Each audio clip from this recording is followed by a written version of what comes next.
करावा.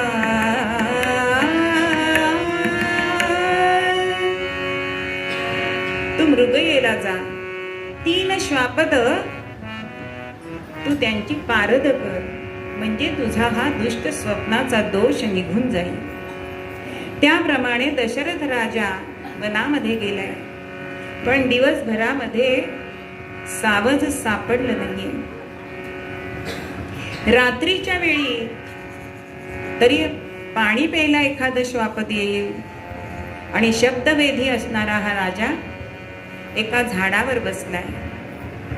आणि त्याच काळामध्ये आपल्या माता पित्यांना काशी यात्रा घडवण्यासाठी श्रावण बाळ निघालेला. दुपारचं ऊन आपल्या आई वडिलांना लागू नये म्हणून रात्रीचा प्रवास करणारा आणि आई वडिलांनी पाणी मागितलंय. एका झाडाखाली त्यांची कावड ठेवली आणि पाण्याचा तांब्या घेऊन हा श्रावण बाळ पाणी घेण्यासाठी आलाय. तांब्या नदीमध्ये बुडवलाय आणि बुडबुड असा आवाज झालाय.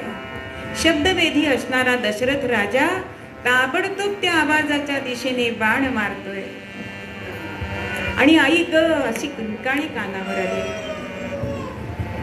आपला बाण मनुष्यवाणी निघाले म्हणजे एखाद्या मानवाला लागलाय हे बघून राजा ताबडतोब तिथे आलाय, तर एक ऋषिकुमार तिथे पडलाय.